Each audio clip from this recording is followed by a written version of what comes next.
Je pense que nous pouvons commencer ce premier panel de ce colloque. Le panel qui nous permet de revenir à Thiaroye, de revenir sur ce massacre du 1er décembre 1944. Après avoir donc écouté cette brillante conférence du professeur Tchoup, où nous autres historiens, nous avons été magnifiés en quelque sorte. Parce que, voilà. Nous allons essayer de revoir concrètement, de faire un retour sur ce massacre du 1er décembre 1944. Et pour en parler, nous avons 4 intervenants. Le premier, Samba Diop, qui va parler de la mutinerie de Morlaix au massacre de Thiaroye. Ça va nous faire donc un petit peu le processus qui a abouti à ce massacre du 1er décembre 1944. Le second intervenant, donc ce sera de la gauche vers la droite, le second intervenant, Mamadou Koné, qui va nous parler des causes immédiates de ce massacre et des raisons profondes. Donc, une analyse de ces raisons profondes. Vous n'entendez pas bien?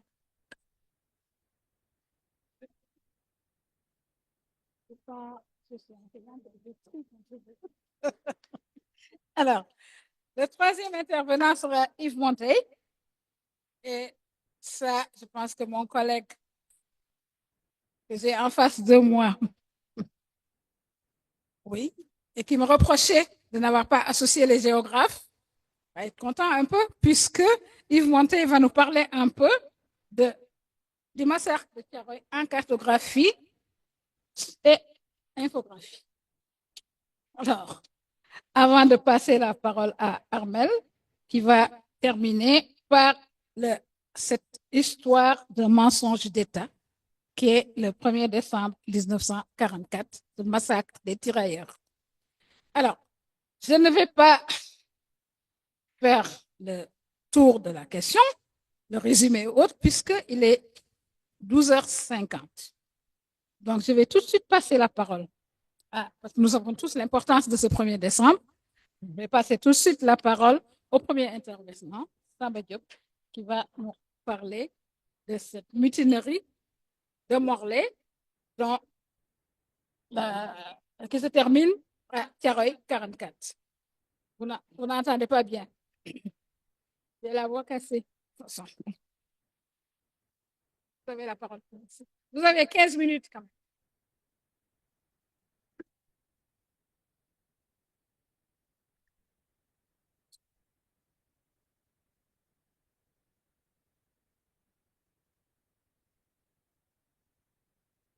Voilà.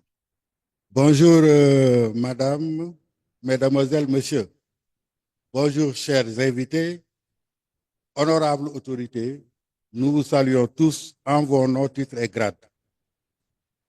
Grande est la satisfaction que j'éprouve aujourd'hui de me retrouver sur ce présidium de haute facture en ce lieu si solennel pour parler de Thiaroye 44. Je ne suis pas né à Thiaroye, je ne suis ni fils de militaire, ni petit-fils d'anciens combattants. Cependant, mon histoire est particulièrement liée à celle de Thiaroye 44. Dès mon très jeune âge, j'ai commencé à côtoyer le camp militaire de Thiaroye. En effet, j'ai fait tout mon cycle primaire à l'école camp Faidherbe de Thiaroye, localisée dans l'enceinte même du camp. J'ai grandi dans les dédales du camp, entre les baraquements et les cases, les miradors et les barberets, le parcours du combattant et les champs d'entraînement. L'échelle de saut, la zone d'atterrissage, les fosses, les tranchées, les stèles, les monuments et le cimetière. Toutefois, c'est au lycée Abdoulaye Sadji de Rufisque, précisément en 1985, en classe de terminale, que j'ai réellement épousé la question Thiaroye 44. À travers cette fameuse phrase de mon professeur d'histoire et de géographie, M. Abdoul Aziz Diallo, phrase qui m'est encore restée en mémoire. Je le cite. Le massacre des tirailleurs sénégalais le 1er décembre 1944 à Thiaroye a contribué à la décolonisation de l'Afrique occidentale. Fin de citation. Ce fut le déclic. Ma passion pour Thiaroye était née et elle a fondamentalement dicté mon choix dans mes études supérieures. Et en toute évidence, en décembre 1991, quand il s'agit de choisir un sujet de mémoire pour finaliser ma maîtrise, sans la moindre hésitation, je me suis engagé dans l'étude de Thiaroye 44, qui jusque-là n'avait pas encore été objet d'une étude scientifique exclusive. Je rends au passage un vibrant hommage à mon professeur Mamoudou Fall, ici présent, pour avoir accepté de m'encadrer. Je salue son courage et son engagement, car ce n'était pas évident à l'époque, compte tenu du caractère tabou du sujet. C'était en juillet 1993, après 18 mois de recherche, que le mémoire de maîtrise intitulé Thiaroye 44, massacre de tirailleurs sénégalais expulsés de guerre, avait été soutenu, lequel mémoire avait été gratifié de la mention très bien par un jury présidé par le professeur Ibader Cham et composé entre autres de M. Cheikh Fatih Faye et Mamoudou Fall, en présence de M. Doudou Diallo, l'un des rares acteurs de l'événement et à l'époque président de l'association des anciens combattants victimes de guerre. Dès lors, le concept Thiaroye 44,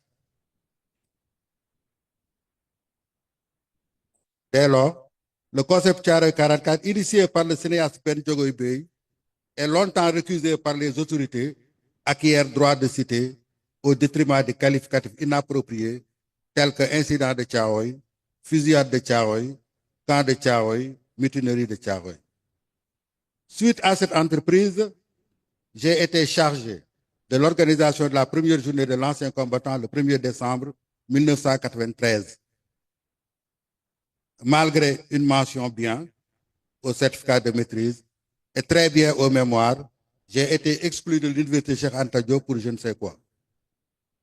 À la fois, déçu et revigoré, j'ai pris mon destin en main en orientant désormais mes actions sur le champ culturel en synergie avec les forces vives de la nation. De ce fait, le combat pour la réhabilitation de Thiaroye 44 a été engagé. Et depuis, avec des forces diverses, des manifestations sont organisées chaque 1er décembre pour commémorer l'événement et des séries de conférences déroulées dans la banlieue, donc pour mieux faire connaître Thiaroye 44. Mes passages à l'école normale supérieure en 1995 et en 2000 m'ont permis d'approfondir l'étude de la question à travers divers dossiers portant sur les conséquences de l'événement Thiaroye 44, sur l'histoire du camp de Thiaroye et sur le cimetière des tirailleurs de Thiaroye.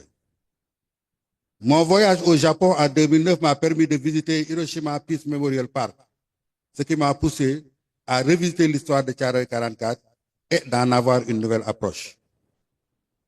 Au lycée de Thiaroye, entre 2009 et 2014, je me préoccupais de réactiver la sensibilisation au niveau local en synergie avec le groupe Festival Thiaroye 44.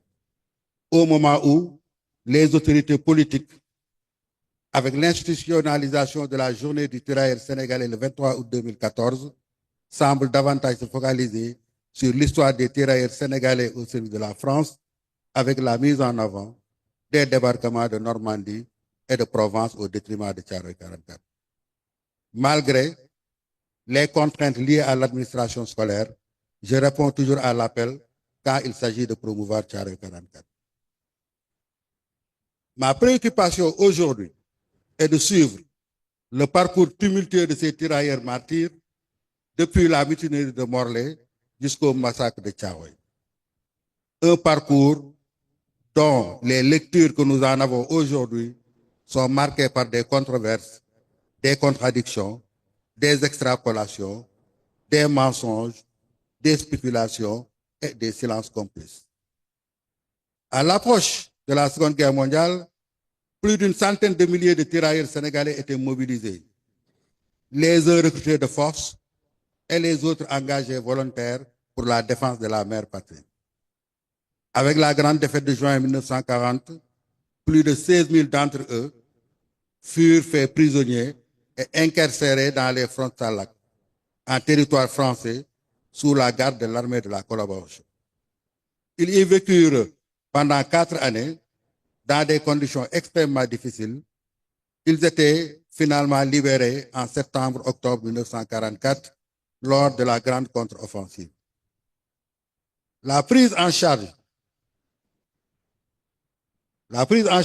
de plus de 16 000 tirailleurs sénégalais libérés se posa avec acuité.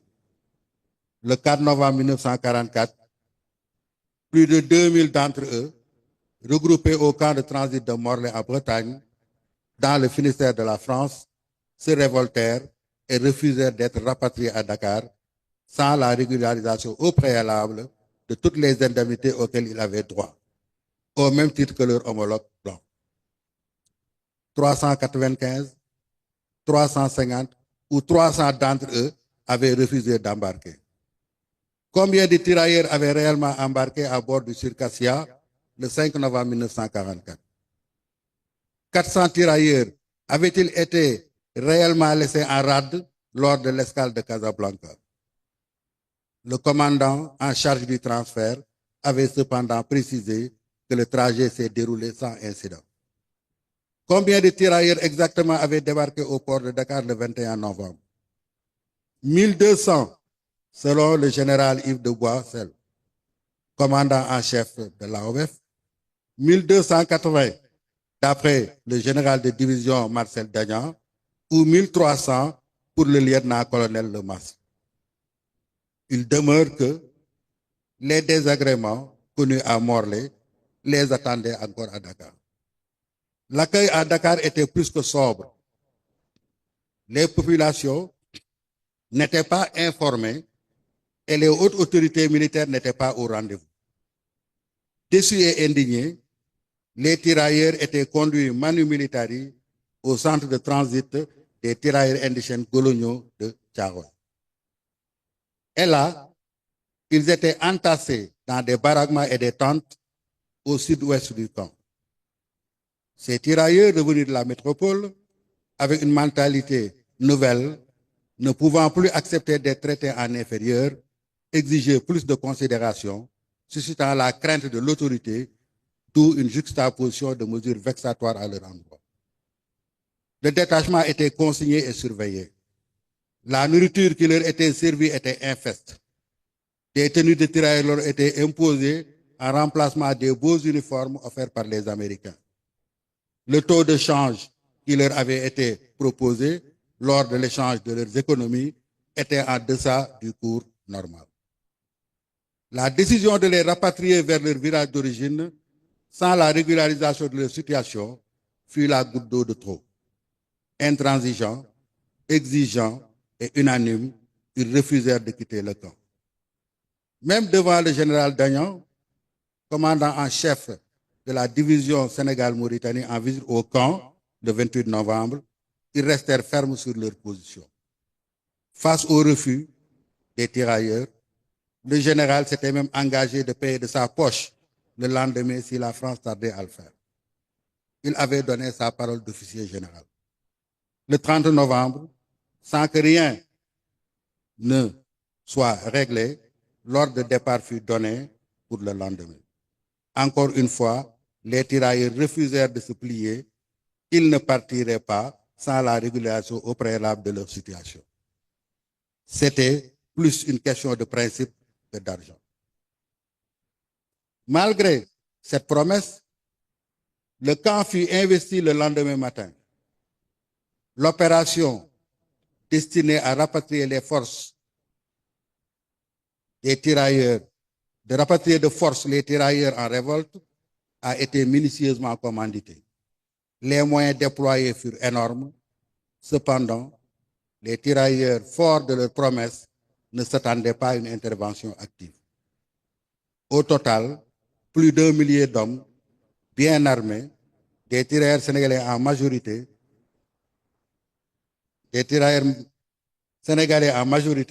furent mobilisés pour intervenir à Thiaroye. Au moment où le bataillon d'intervention prenait position autour du camp, la plupart des tirailleurs étaient encore au lit. La surprise fut grande lorsque les tirailleurs désarmés et insoucieux du danger se rendirent compte que le camp est attaqué.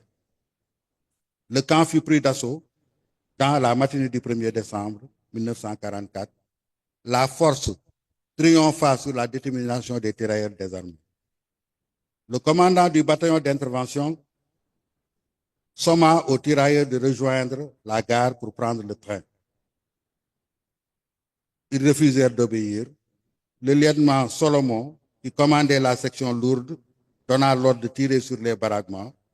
Et selon le rapport officiel, la durée du feu se limita à 10 secondes. 214 cartouches furent tirées, 23 tirailleurs tués sur le coup. Cependant, d'après les recherches de Martin Moore, l'ouverture du feu a duré 10 à 15 secondes et 508 cartouches avaient été tirées.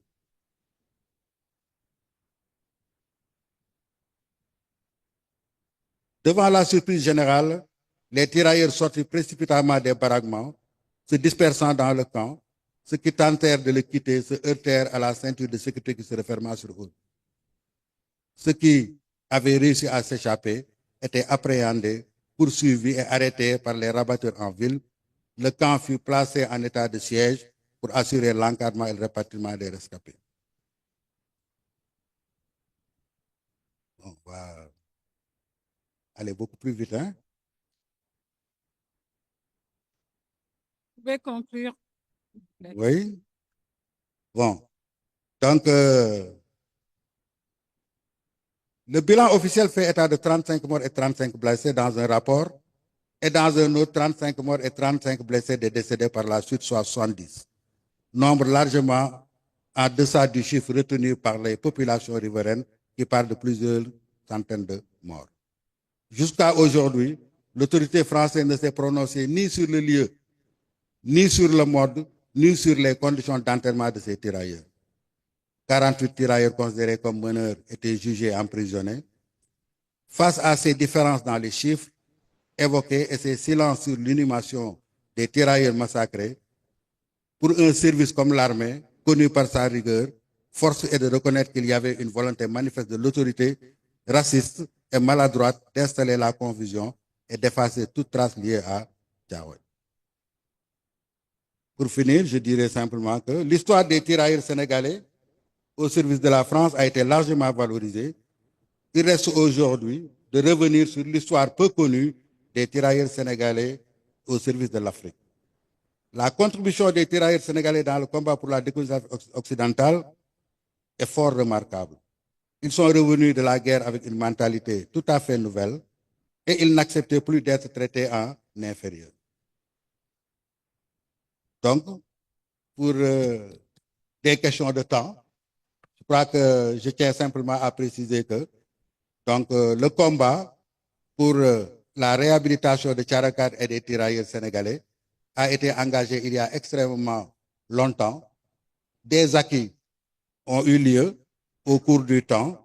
Donc, nous avons donc déjà des efforts qui ont été déployés par donc, le président Abdoulaye Wade. Il y a aussi effectivement, donc depuis quelques années, des activités qui sont engagées de côté comme de l'autre, avec le gouvernement français d'une part et avec le gouvernement sénégalais dans le but de réhabiliter entièrement l'événement Thiaroye 44. Mon aspiration aujourd'hui est de voir Thiaroye 44 entièrement réhabilité, la date du 1er décembre reconsidérée et faire effectivement donc de ce massacre un terreau qui devrait permettre donc aux jeunes générations de se ressourcer et d'en apprendre donc des grandes valeurs donc, de la civilisation africaine, comme l'ont démontré les tirailleurs, la dignité, l'honneur, l'engagement et de surcroît aussi effectivement un terreau pour intégrer et pour faire donc de cette région une région communautaire, donc autrement dit la base de l'intégration ouest-africaine. Je suis vraiment désolé par rapport au temps. J'aurais bien aimé donc expliciter davantage un certain nombre de questions. Merci. Merci Samba pour ce plaidoyer pour Thiaroye 44. Et en attendant que le collègue Mamadou Koné se prépare, nous pouvons dire que vous avez montré que tout votre environnement était imprégné par Thiaroye. Et avec ces lieux, des petits lieux de mémoire qu'il y a, qui vous rappellent tout le temps ce tragique événement. Et votre texte nous montre en fait que les historiens ont de la matière parce que les problèmes qu'il y a, les contradictions qu'il y a au niveau des chiffres, la guerre des chiffres, les contradictions qu'il y a au niveau des morts, tout cela pour l'historien est important et ça nous permet de faire de très bonnes analyses pour comprendre cet événement qui est survenu le 1er décembre. Merci beaucoup. Je vais passer la parole à Mamadou Koné. Il va nous parler des causes immédiates et des raisons profondes du 1er décembre 1944. Mamadou, vous avez la Merci parole. beaucoup. Vous avez 15 minutes. Et je demande à l'assistance de m'autoriser de me passer des salam alek, mais je salue toute la salle et je suis très content. Donc, je disais que je demande l'indulgence de la salle de me permettre de ne pas saluer tout le monde de façon nominative, mais de me passer de ces salam alek en disant que je salue toute la salle, donc toutes les personnes présentes. Je solliciterai également votre indulgence sur le fait que je ne serai pas aussi fluide que mon collègue qui vient de terminer son speech, parce que justement, je n'ai pas eu le temps de bien préparer un texte homogène. Donc, vous m'excuserez pour quelques insuffisances sur la façon de vous transmettre ce que j'ai retenu dans mes notes. Alors, moi, mon sujet est intitulé, ma communication est intitulée Le massacre de Thiaroye, les causes immédiates et les causes profondes. Et je divise ça en deux parties. La première partie, je parlerai des prisons allemandes au massacre de Thiaroye. Et dans la deuxième partie, je parlerai des raisons profondes qui ont évidemment sous-tendu ce massacre.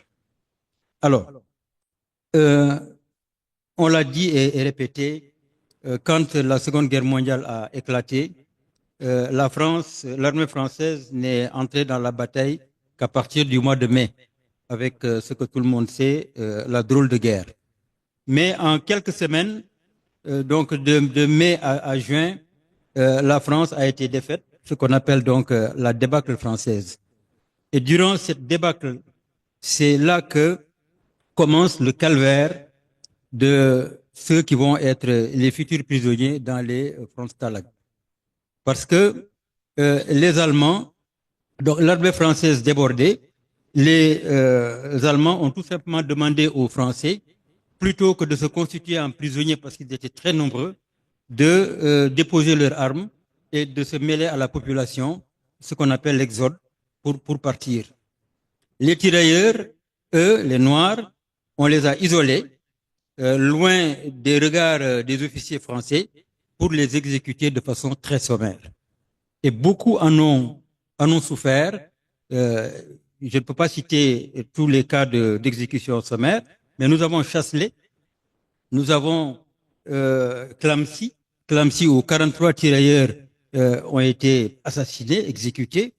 Nous avons le cas du capitaine Charles Thioréré et beaucoup d'autres cas, n'est-ce pas, qu'il serait fastidieux de citer ici. Mais c'est pour vous dire tout simplement que c'est le premier calvaire vécu par nos futurs prisonniers dans les fronts Stalag. Alors, il a fallu l'intervention du commandement allemand pour mettre fin à ces exécutions sommaires.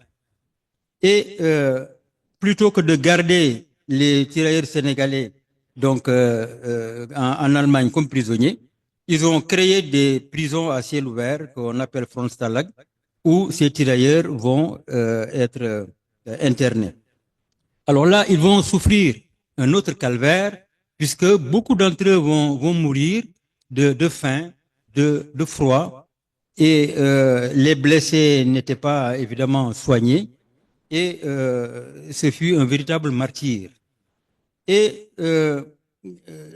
quand enfin on a commencé à humaniser un peu leur sort dans ces fronts Stalag, donc il y a eu un peu d'amélioration, mais on les utilisait dans ce que dans un terme prosaïque, on dirait tout simplement les travaux forcés. Mais en réalité, c'était des prestations qui étaient rémunérées. Et cela va beaucoup compter sur la somme due, justement, pour ces prisonniers. Alors, en effet, on leur faisait travailler dans les entreprises de guerre allemandes et donc le pécule qu'ils avaient, le petit salaire qu'ils avaient, ils l'économisaient. Et certains étaient arrivés à économiser, d'après les archives, jusqu'à 15 000, 20 000 francs métropolitains. Et quand plus tard, ces sommes vont être évaluées, le général Boboisiel, qui était le commandant en chef donc de l'AOF, dit que c'était à peu près quelques 18 millions de francs métropolitains. Et ça n'a rien à voir avec les arriérés de solde qu'on leur devait. Alors, donc, dans ces fronts stalag, donc, ils vont vivre le martyre. Et quand le débarquement de Normandie d'abord, puis le débarquement de Provence ont eu lieu, alors, c'est un mouvement, un rouleau compresseur irréversible qui se déploie sur le territoire français et qui libère progressivement les prisonniers des fronts stalag. Alors, désormais, on sait que la victoire n'est plus très loin. Alors, et les troupes de tirailleurs sénégalais qui ont été réengagés au front après pour participer au débarquement de Provence et non au débarquement de Normandie, parce que les Américains s'étaient opposés à leur participation à celui de Normandie. Donc, ils ont libéré le sud de la France. Et quand les deux débarquements, les deux colonnes ont fait jonction, au fur et à mesure, ils libéraient les fronts stalag. Alors, quand ces fronts stalag ont été libérés, il s'agissait désormais, pour les ex-prisonniers, de rentrer dans leur fonds, dans leur arriéré de solde, dans leur indemnité de traversée, indemnité de captivité et autres pécules de guerre. Et c'est là où les problèmes ont commencé, parce que d'abord, ces ex-prisonniers étaient en haillons, parce qu'après 4 ans, donc ils avaient des problèmes de tenue vestimentaire, et il a fallu l'intervention des Américains pour leur donner des tenues américaines. Alors, par la suite, ils ont réclamé ce qu'on leur devait, et des mouvements d'humeur ont commencé à se faire jour, et là, l'idée de les rapatrier avant qu'ils ne gangrènent toutes les autres troupes présentes sur le territoire français, donc germain, pour que donc on évacue ces gens-là très rapidement. Mais à cette frustration dans l'attente de ce qu'on leur doit, s'ajoute une autre frustration, ici justement du blanchiment. En fait, ceux qui étaient ceux qui n'ont pas été faits prisonniers et qui sont revenus à la faveur du débarquement de Provence, qui se sont battus pour libérer le midi de la France et tout le sud de l'Europe, ont été par la suite écartés, ce qu'on appelle donc dans l'histoire le blanchiment. Et le professeur Toub l'a dit tout à l'heure, que c'était sur injonction des Américains qui ne voulaient pas de ces Noirs pour la libération des grandes villes en France. Or, vous savez, il n'y a rien de plus frustrant pour un soldat que après s'être battu, donc au moment de toucher à la victoire, on vous dit arrêtez-vous là, ce sont les autres qui doivent y aller. C'est frustrant parce que ils n'auront pas cette atmosphère d'accueil triomphal par les populations dans les villes libérées. On leur dit ce sont les autres qui doivent y aller. Et c'est là, en plus de la responsabilité des Américains dans ce blanchiment, de la responsabilité de la France elle-même, parce que la France elle-même n'avait pas intérêt à ce que ces tirailleurs participent à la libération des grandes villes en France. Tout simplement parce que nous sommes à une période de la guerre où tout le monde sait que la victoire est certaine et il faut préparer l'avenir politique de la France. Et cet avenir politique était un peu menacé par la présence de maquisards, de jeunes maquisards, qui généralement étaient encadrés par le Parti communiste dans la résistance française. Et c'est pourquoi très rapidement, on les a arrêtés et on a déshabillé, et c'est le mot, on a déshabillé les tirailleurs sénégalais et on leur a donné les tenues des maquisards, c'était des haillons de paysans, de fermiers, etc. C'est par la suite que les Américains leur ont donné d'autres tenues.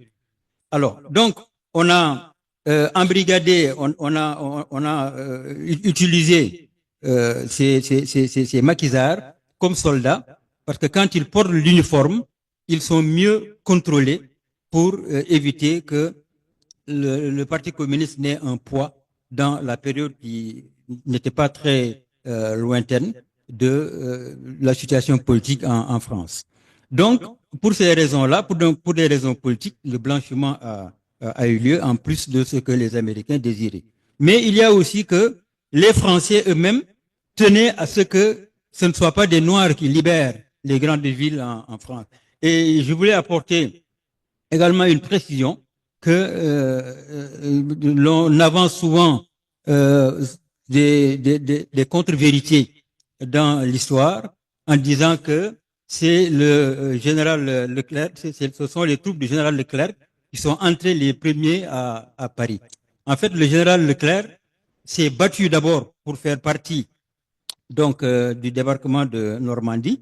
Ensuite, Eisenhower, qui était à la tête, qui était le généralissime à l'époque, au moment où le débarquement a eu lieu, où Leclerc voulait foncer directement sur Paris pour être le premier à y entrer, Eisenhower lui confie une mission autre qui consistait d'aller guerroyer dans certaines régions plutôt que d'aller à Paris. Alors, quand il a compris que les Américains risquaient d'entrer les premiers à Paris, il a ordonné à une de ses compagnies, bon, vous savez, une armée, c'est d'abord, c'est divisé en divisions. Les divisions sont divisées en régiments, les régiments en bataillons, les bataillons en compagnies, les compagnies en sections. Alors, il y a une compagnie qui était une compagnie d'Espagnols, donc de la Révolution espagnole, qui s'était engagée dans la guerre depuis 1939. Alors, il ordonna à cette compagnie, qui n'était pas très loin de Paris, de foncer et d'entrer dans Paris. Donc, ce sont ces Espagnols qui sont les premiers à entrer dans Paris. Mais comme c'est une compagnie de la colonne Leclerc, donc la division Leclerc, donc on dit que c'est Leclerc qui est entré le premier, les Français. Bon, bref, ça, c'était pour apporter la précision. C'est déjà fini? Hein? 6 minutes. 5. Alors là, bon. Alors, donc, je reviens aux prisonniers qui sont libérés des Frontstalag. Des mouvements d'humeur ont commencé à se manifester et la hiérarchie militaire française décida de leur rapatriement. Bon, je ne reviens pas sur les propositions de sommes, d'avance, etc. Toujours est-il qu'ils ont embarqué, donc 1600 à 1700 d'après Arvel Mabon, qui auraient embarqué donc sur le Circassia. 400 auraient débarqué à Casablanca, ce qui aujourd'hui semble archi faux, parce que le commandant du bataillon, du contingent, dans ses carnets, à l'arrivée, avait signalé qu'il n'y avait aucun incident. Donc, les 400 n'ont jamais débarqué.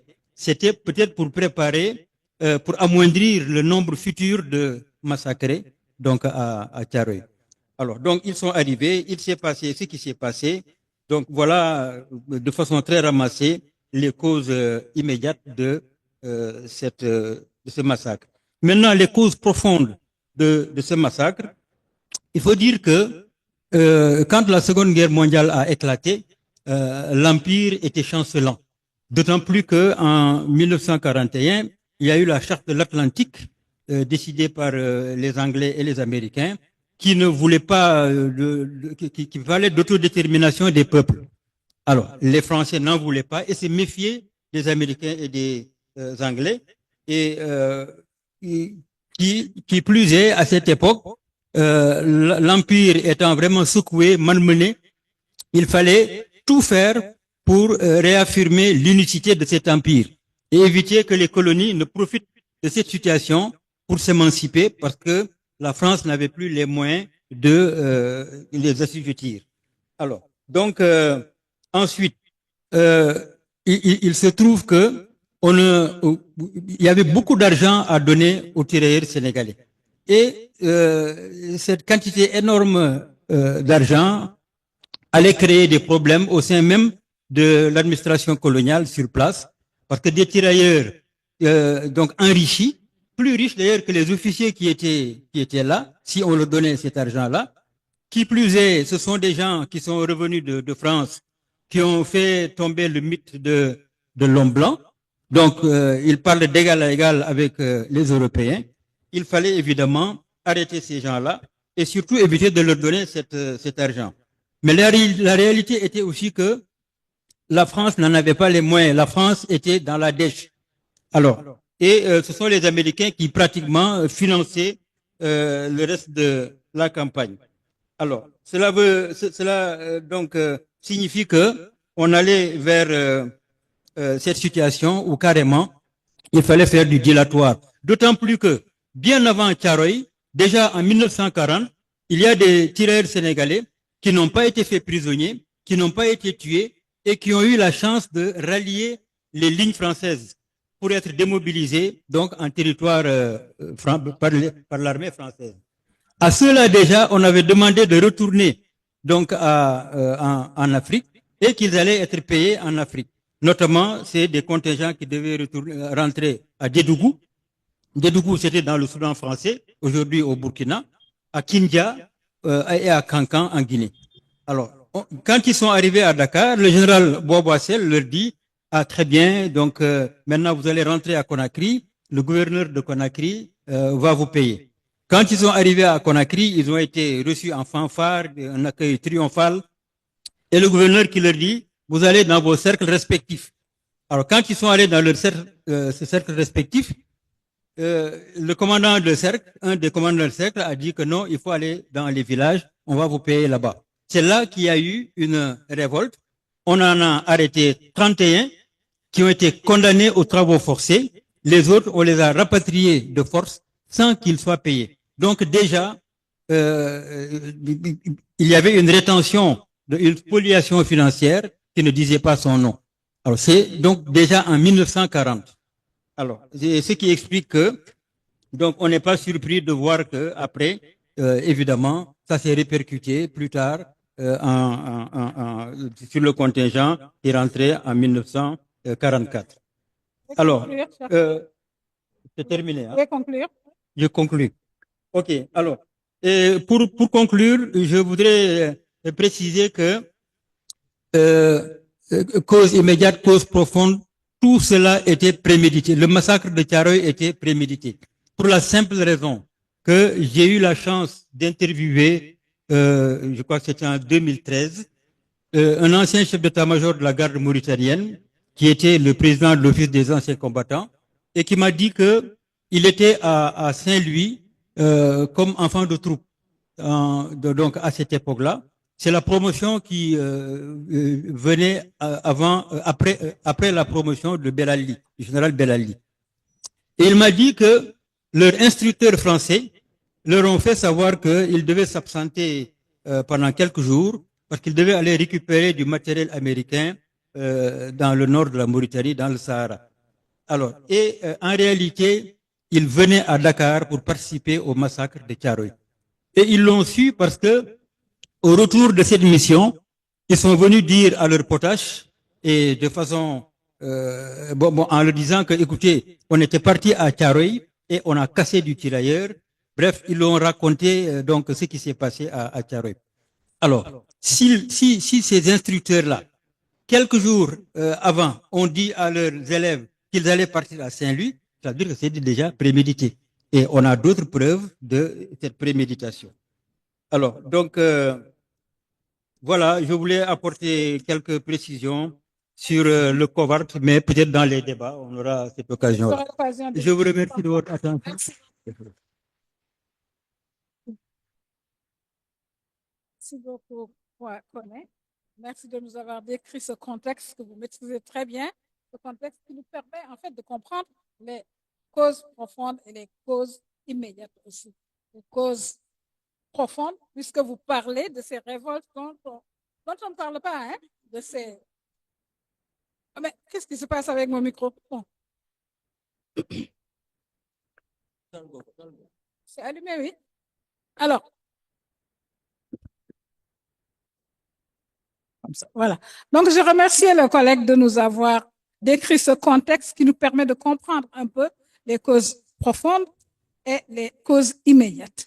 Ce qu'il appelle les causes profondes, ce n'est pas très souvent étudié, on ne l'évoque pas souvent, mais cette désillusion de certains tirailleurs qui sont arrivés avant ceux de Thiaroye 44 et qui ont été réprimés violemment au niveau de leur village. Ça aussi, quand même, il fallait le savoir pour comprendre un peu le contexte dans lequel, progressivement, on en est arrivé à cette tuerie le 1er décembre 44.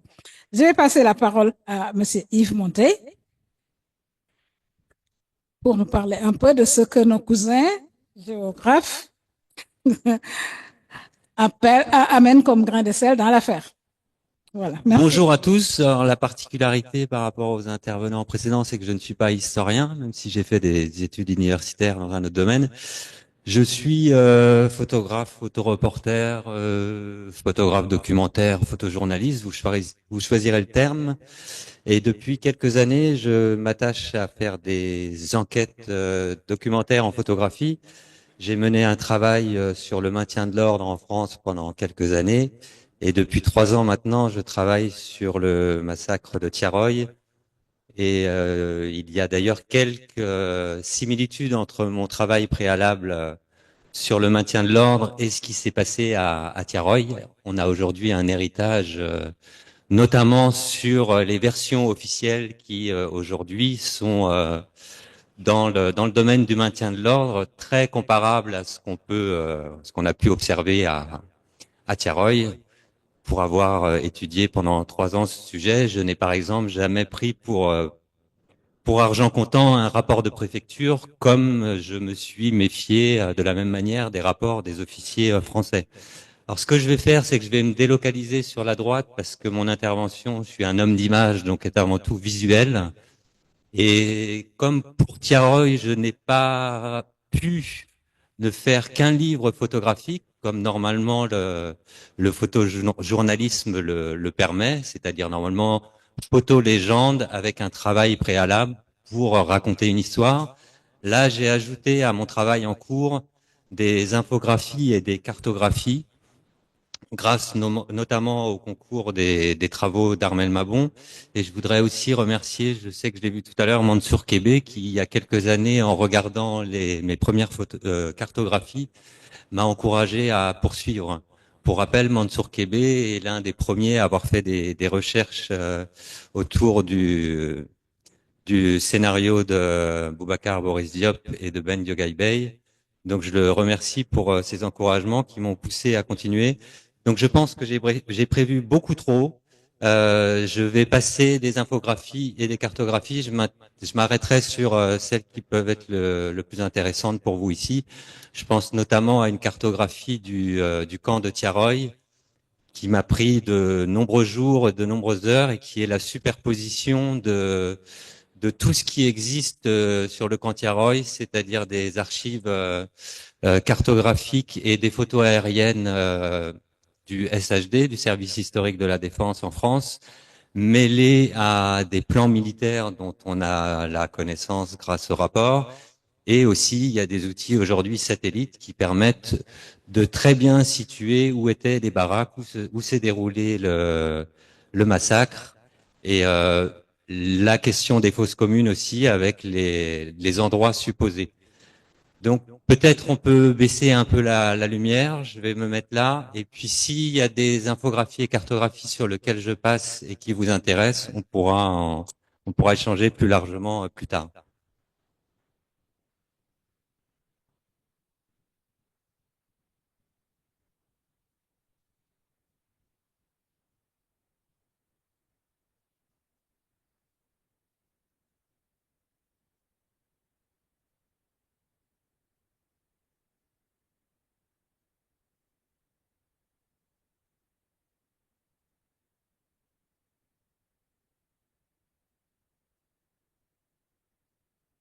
Alors j'ai oublié de dire que le titre provisoire de mon livre est emprunté à Pape Samba Diop qui a parlé en premier tout à l'heure. Fetchi Worma, lui, il l'appliquait aux tirailleurs de Tiaroy. Comme mon livre englobe aussi la création des tirailleurs jusqu'au massacre, j'ai pensé bon que le titre s'applique aussi à toute l'histoire des tirailleurs. Et j'ai entendu parler tout à l'heure de la corderie de Morlaix, là où les 315 qui n'ont pas embarqué ont été cantonnés. La photo que vous voyez en fond, c'est un détail de la structure qui est actuellement sur la corderie de Morlaix. Donc, je voulais commencer avec une première cartographie. On entend beaucoup parler du nombre de morts à Tiaroy. J'ai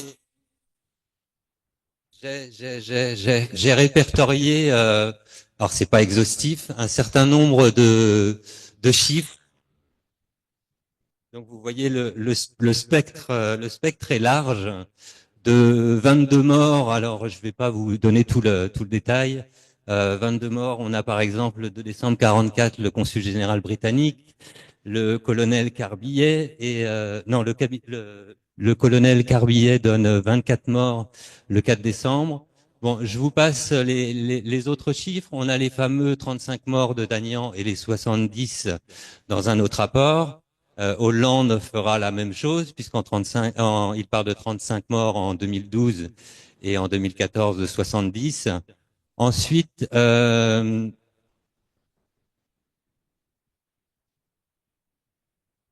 on me redélocalise.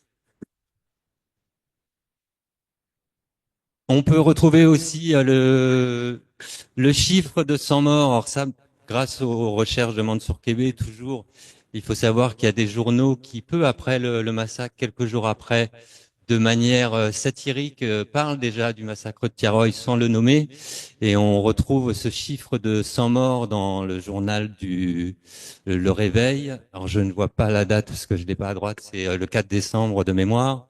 On a dans les rapports aussi un tract qui traîne, un tract anglais destiné aux Américains où le chiffre de 115 morts est évoqué. Le chiffre tout à l'heure de Mbaïgay, je ne sais pas si c'est celui-là qui a été cité de 156 morts. Martin Moore, Armel Mabon, on le sait, sont plus sur 300, 400. Dans mon infographie, j'ai laissé le chiffre de Sem Ben Ousmane qui déclarait dans le journal La Vie en 88 qu'il y avait potentiellement eu 380 morts, et je pense qu'il était, en tant qu'ancien tirailleur et pour préparer son film, bien renseigné. Voilà, je passe assez vite.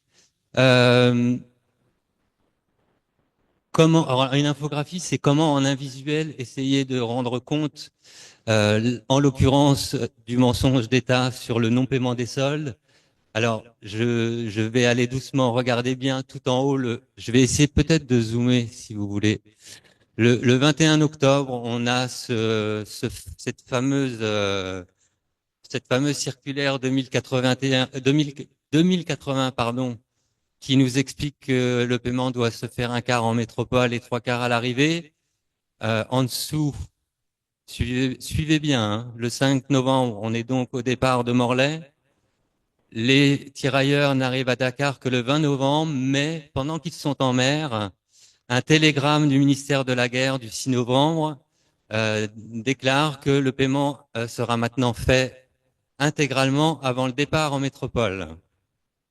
Donc, arrivé le 21 novembre à Dakar, la date du massacre, vous la connaissez, le 1er décembre, et 3 jours après le massacre, cette mesure, c'est-à-dire celle du 16 novembre, a déjà été appliquée au détachement parti de France le 5 novembre.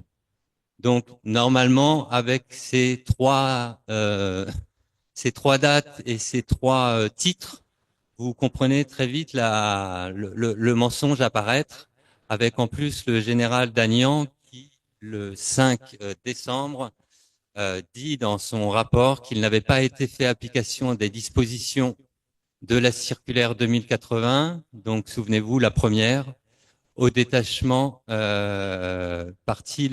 n'avait pas été fait, application des dispositions de la circulaire numéro 2080. Voilà rapidement sur l'histoire des soldes qui va de pair sans doute avec les dates de départ. On se rend compte que la date d'embarquement a lieu le 4 novembre à Morlaix, le départ le 5, mais que sur l'état signalétique des tirailleurs, cette date-là, paradoxalement, est très mal reportée. Parmi les tués à Tiaroy, Mbab Senghor, Ngondour et Ibrahim Ndiaye, parmi les condamnés que je vous cite pas, la date du 1er novembre est reportée, ce qui permet peut-être de dire que les autorités militaires se sont dit, si un jour on vient nous chercher sur cette date du 5 novembre, on pourra toujours dire, ils ne font pas partie de ceux qui seront partis le 5 novembre. Et pourtant, on a la confirmation je vous lis, il est constant que la lecture du rapport Quinchard est sans équivoque, l'embarquement à bord du Circassia a eu lieu le 4 novembre au matin. On a aussi les archives du Circassia qui nous confirment que le départ a bien eu lieu le 5 novembre. Et aujourd'hui, toujours, nous sommes en 2023, le ministère des Armées français répond: le SHD a considéré que les recherches effectuées n'ont pas permis de déterminer la date d'embarquement au 5 novembre 1944. Donc, on n'avance pas bien vite au niveau du ministère des Armées.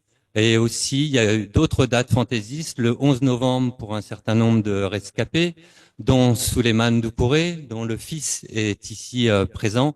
Oui, parce que j'ai oublié de dire que dans mon livre, j'ai également effectué une vingtaine d'entretiens de gens concernés de près par Tiaroy, artistes, historiens et autres descendants.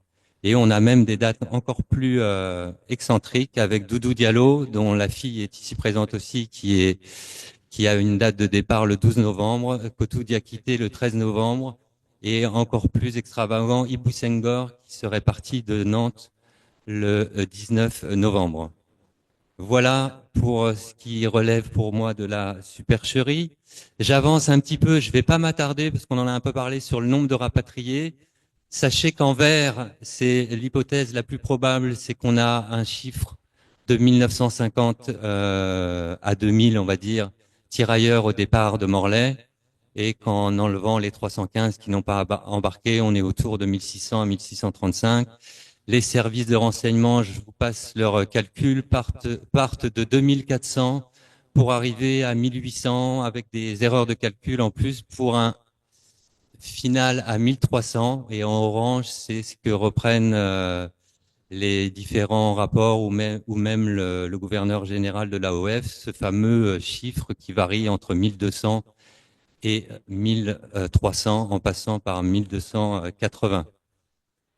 Je continue, ça on l'a vu. Alors ça c'est pour vous montrer un peu le travail, c'est une liste brute qui a été faite à partir de 1, 2, 3, 4, 5 sources des condamnés de Tiaroy. Et à partir d'une liste comme celle-ci, où j'ai répertorié nom, prénom, âge, année, père et mère de ces condamnés, le grade, le matricule, le lieu de naissance et le détachement d'où ils venaient, on peut affiner après cette liste. Vous la voyez, là, vous trouvez la liste des 34 condamnés ici et des 15 inculpés en dessous, ce qui fait au départ 49 personnes inculpées. Si on se penche un peu plus sur les 34 condamnés, voilà, avec quelques calculs assez simples, ce à quoi on peut arriver. On peut dire que la moyenne d'âge des 34 condamnés était de 31 ans, avec deux qui étaient nés en 1904, qui avaient donc 40 ans en 44, et puis le plus jeune, qui de mémoire s'appelle Paul Niagne, qui est déjà qui se fait remarquer à la flèche parce qu'il aimerait bien aller se balader alors qu'on les cantonne avant le départ. Bref, Paul Niagne, qui a 21 ans et qui est le plus jeune des condamnés. Toujours sur les condamnés, avec des petits graphiques, j'ai oublié des graphiques en anneaux, parce que je suis pas infographiste ni cartographe, j'ai appris sur le tas. On se rend compte que en mêlant les condamnés et les inculpés, 22 venaient de Versailles, 18 de Rennes et 9 de La Flèche. Parce que vous avez souvent La Flèche, Rennes et Versailles, mais là, ça vous permet de voir le découpage et le détail. Concernant leur grade militaire, on se rend compte qu'il y a toujours un condamné et inculpé qui a 18 secondes classe, deuxième classe, 17 premières classes, 11 caporaux, 3 sergents, 2 maréchaux des logis et un brigadier.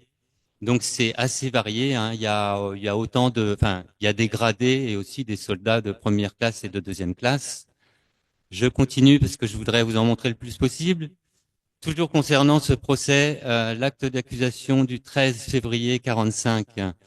Je vois pas ce que j'ai à gauche. Je peux pas enlever ça sur mon. Ah oui, voilà. Je vous mets les à gauche. J'ai pas le temps de tout lire. C'est-à-dire ici, vous avez rébellion commise par des militaires armés au nombre de 8 au moins, provocation de militaires à la désobéissance, outrage à supérieur à l'occasion du service et refus d'obéissance. Donc si on découpe, on se rend compte qu'ils sont 3 à avoir été condamnés à la provocation à la désobéissance.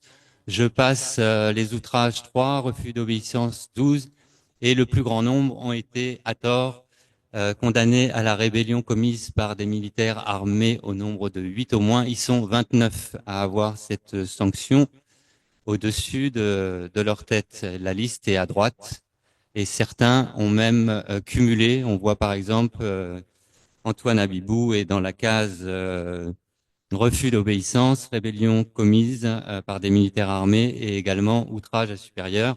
Ils sont un certain nombre à avoir plusieurs chefs C'est bon. d'accusation. Ce Si matin, je poursuis. excusez-moi, je vous laisse encore 2-3 minutes. Alors, je vous montre juste une carte alors pour finir. Par contre, je suis bloqué au niveau de mon truc là. Je vais vous montrer la cartographie du camp. Voilà, voilà, on y arrive. Regardez ici, nous sommes en 1944. Le cercle rouge, c'est la zone du massacre. Vous voyez les baraquements qui sont numérotés 1, 2, 3, 4, 5 comme dans les rapports. Le camp des mariés au-dessus, la zone verte, c'est l'esplanade qui correspond aujourd'hui au CEM Tiaroy 44.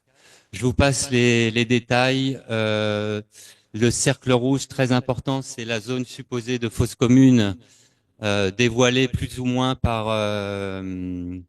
le général Paulus, dernier commandant des forces françaises au Sénégal, et sur cette zone sur laquelle Armel Mabon a travaillé. Un petit comparatif avec aujourd'hui. Vous retrouvez la zone du massacre ici. Vous voyez toute l'emprise de l'autoroute qui est bien venue traverser complètement la zone des baraques. Le CEM 44 qui rogne sur l'esplanade. Et puis je voudrais finir juste avec des photos aériennes qui sont ici. Un petit comparatif de photos aériennes. Regardez, en 1947, les baraques sont existantes sur les photos aériennes. Vous retrouvez toujours le cercle rouge qui est la zone du massacre, le cercle bleu, les fosses communes supposées. Et on reconnaît bien la forme du camp. Nous étions hier dans la partie nord du camp pour la célébration. Si je me déplace sur la droite en 2005, le cercle rouge est toujours la zone du massacre. On voit les jardins qu'avait étudié Cher Fatifai avec la zone des fosses communes supposées. Si je poursuis avec l'arrivée, là on a toujours les jardins, nous sommes en 2008 et j'accélère pour arriver à 2012 où vous voyez que les travaux de l'autoroute commencent alors que les historiens avaient demandé à ce que des précautions soient prises. Rien n'a été fait. On voit que là l'autoroute, le terrassement est en train de commencer. La zone bleue des fosses communes supposées, vous remarquerez qu'elle n'est jamais touchée et qu'elle n'est jamais habitée. Ça serait peut-être intéressant dans le travail futur d'aller sonder par ici et regarder aujourd'hui, en 2024, ce qui reste de l'endroit où se situaient les baraques, avec en plus une difficulté supplémentaire ici, ce bassin de rétention d'eau qui, si jamais les fosses communes sont au niveau du cercle bleu, risque de poser problème selon les archéologues pour la conservation. Le bassin, voilà, le voilà en 2002 qui longe les fosses communes. Donc voilà, très rapidement, J'avais aussi fait une cartographie du cimetière que je vous mets en fond là. Merci. Voilà, rapidement. Merci, monsieur Montet.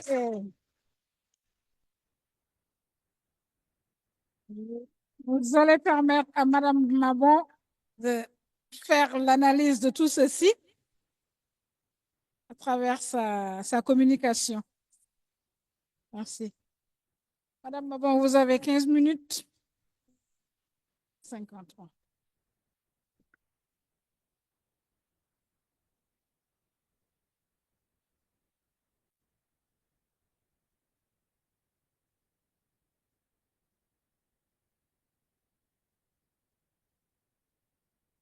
C'est bon? D'accord. Bonjour à tout le monde. Alors, c'est vrai que je suis là un peu pour présenter mon livre qui vient juste d'arriver à Dakar, on m'a dit. Voilà, il est dans les librairies. Il a été donc publié le 22 novembre en France. Et donc, je vais juste vous raconter un peu l'histoire de ce livre. Voilà.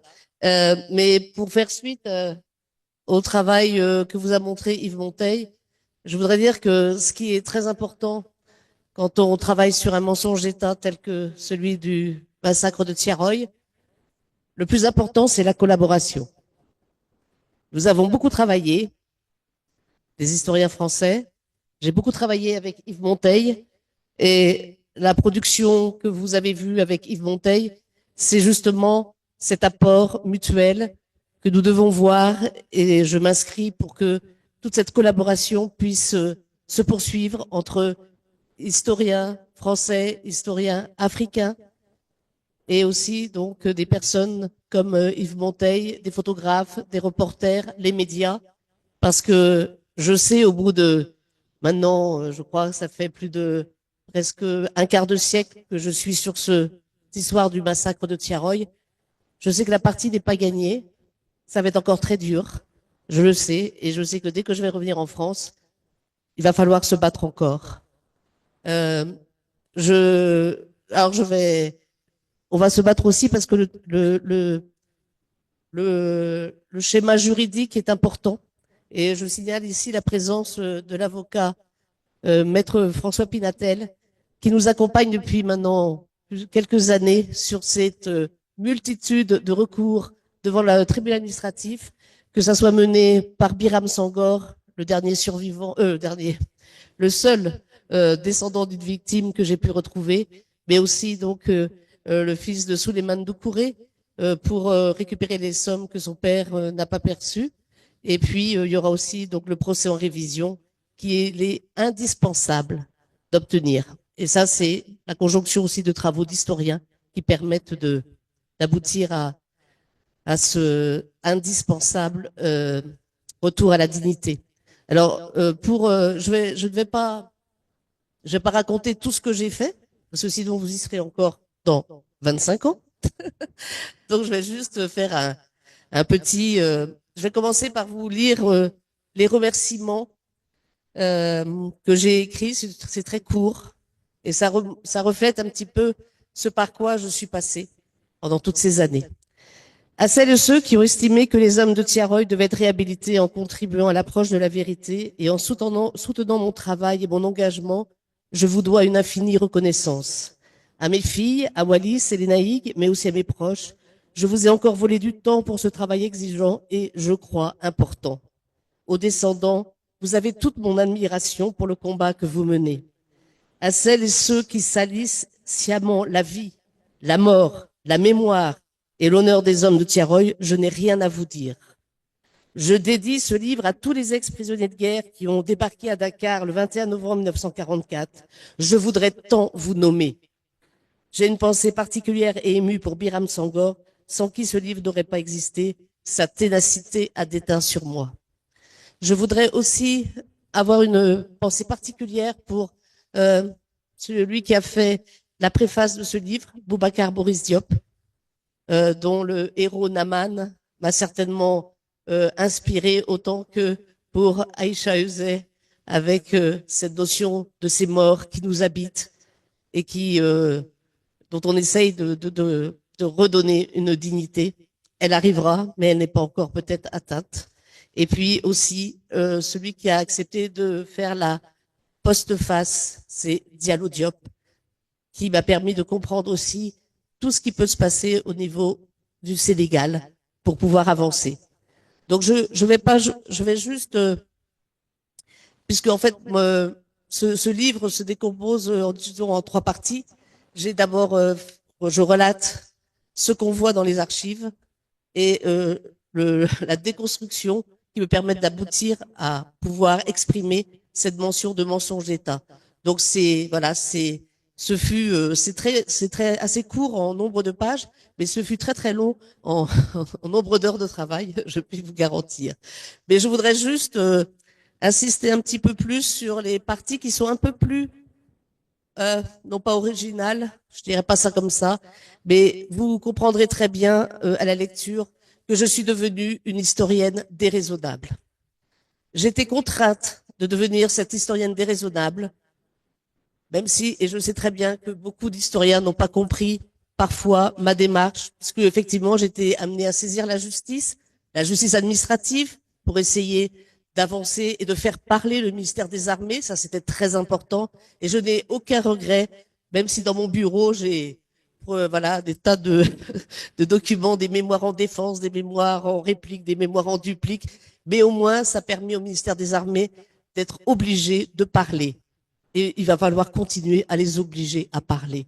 Et puis, il y a peut-être aussi quelque chose que je tiens à signaler, puisqu'en 2014, ça fait 10 ans maintenant, j'avais adressé une synthèse de mon travail au président de la République française, au ministère de la Défense et à Christiane Taubira en tant que garde des Sceaux, puisque je savais déjà qu'il n'y avait jamais eu de rébellion armée ni de mutinerie à Tiaroy, et je leur avais apporté la démonstration. J'avais été reçu par le conseiller mémoire du ministre de la Défense en septembre 2014 qui m'avait assuré, oui, c'est un massacre, oui, les hommes de Tiaroy ne sont pas enterrés dans les tombes, et oui, après le discours de François Hollande, il faudra le procès en révision. Que s'est-il passé à la place? Ça a été une mascarade indécente.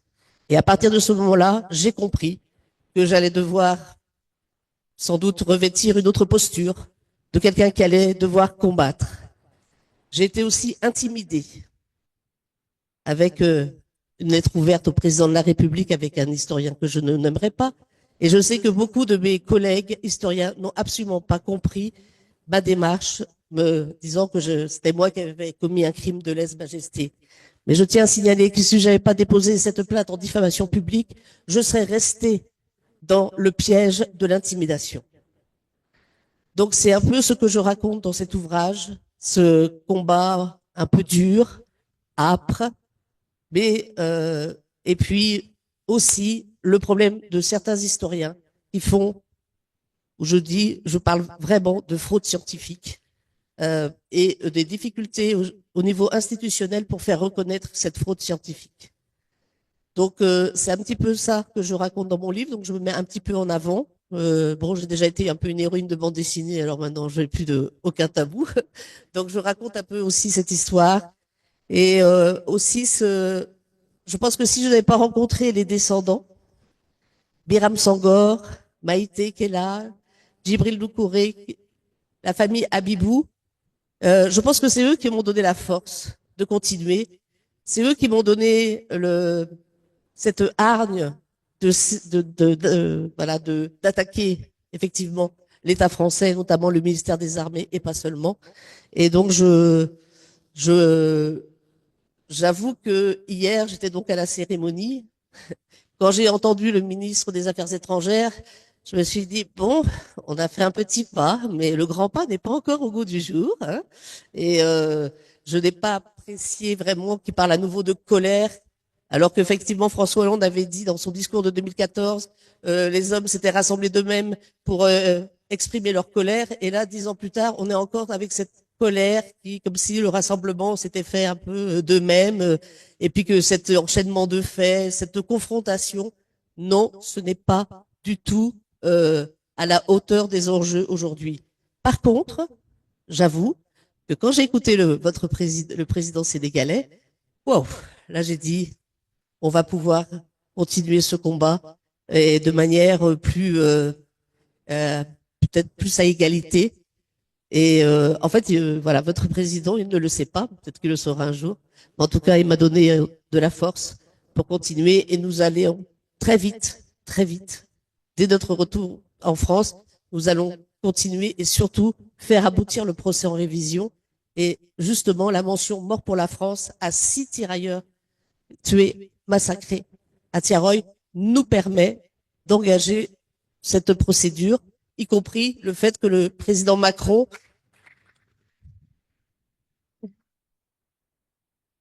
et quand le président Macron parle de massacre, même avec des circonvolutions, il a quand même donné ce nom.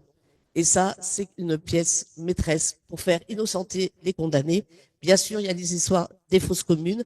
Ça, j'ai été un petit peu surprise d'entendre le président sénégalais dire nous allons demander l'aide de la France. Oui, mais c'est ça aussi la coopération, la collaboration.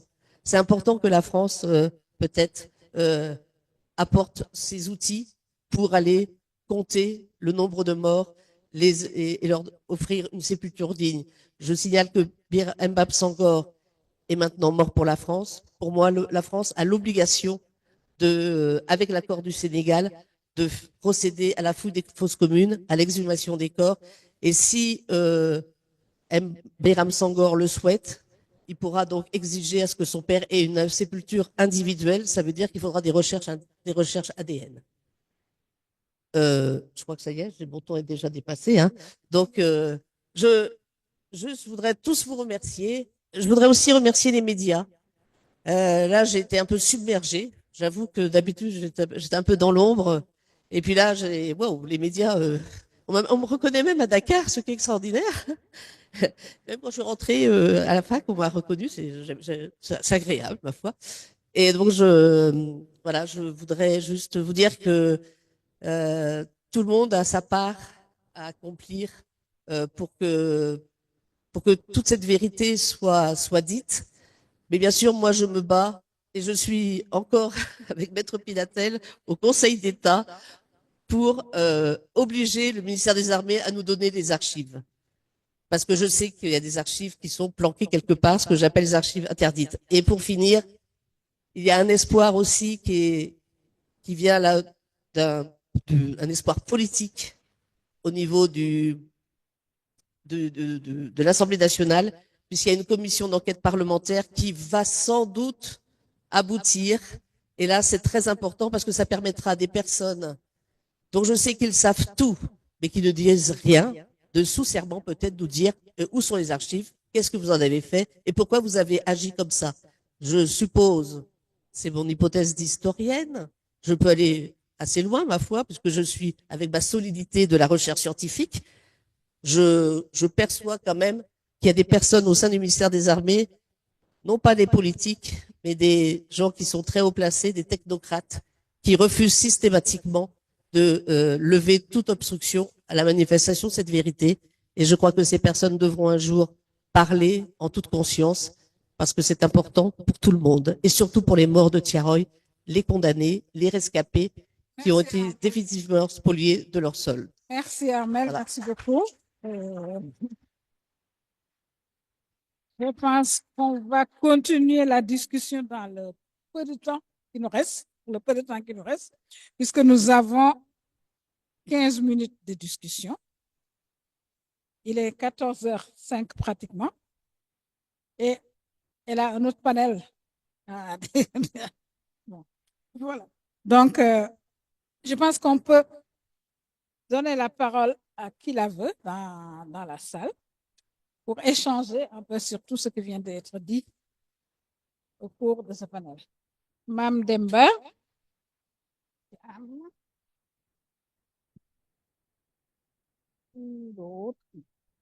Mme Demba, vous pouvez venir. Hein? Le micro est là-bas.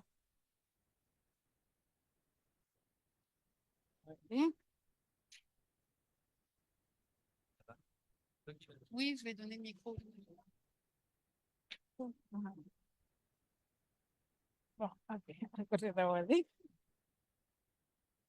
Mme Demba. Il y a un micro baladeur après vous passez. C'est plus. Ouais. Il y en a deux, non? Ok, vous voulez le casque? Ok. C'est bon. Donc, je me lève.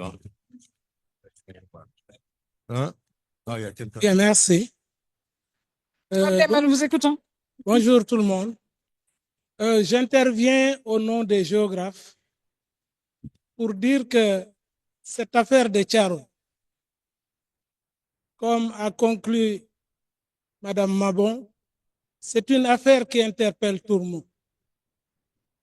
Et la partie des géographes, quand même, nous intéresse parce qu'on entend tout le temps le massacre du camp de Tcharoy, alors qu'au moment où se déroule le massacre, le camp ne s'appelle pas Tcharoy.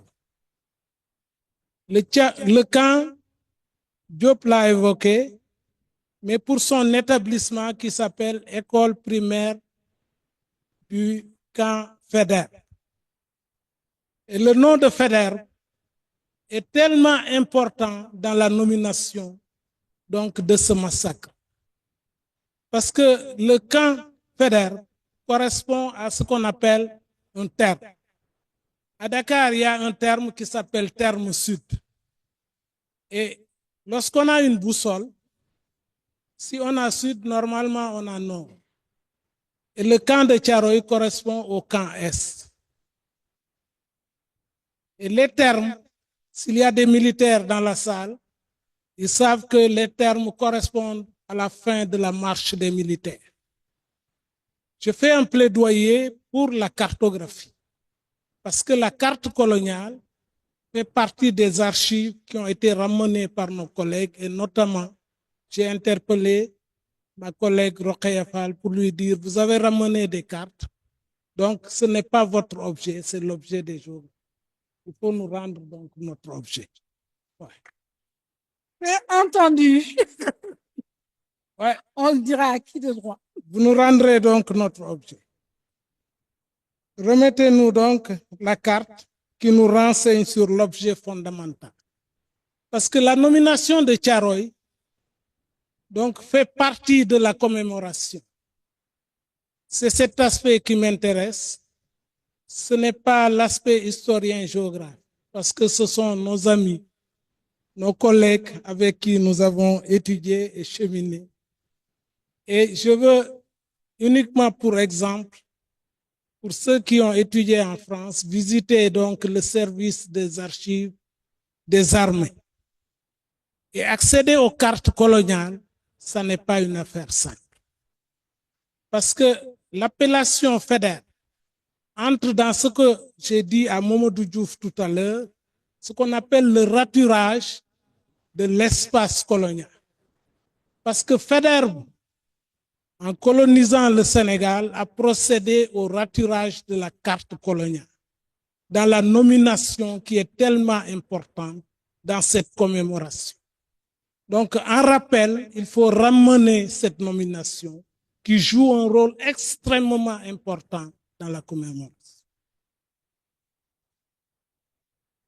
Parce que les toponymes donc, font partie de la commémoration. Et on va vers, nous aussi, ce qu'on voudrait faire, c'est l'effacement de cette carte-là, pour dire qu'il va falloir nommer.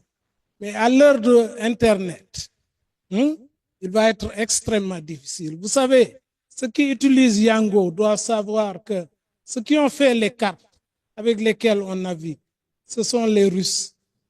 Ouais. Google Maps, c'est autre chose. Yango, c'est autre chose. Lorsqu'on effacera, ça va être extrêmement compliqué. Mandemba. Donc, je vais m'arrêter là. Voilà, Merci. c'est bon. Merci beaucoup. Je signale que les intervenants ont 2 minutes quand même, parce qu'on est vraiment, vraiment très, très serré. Awali.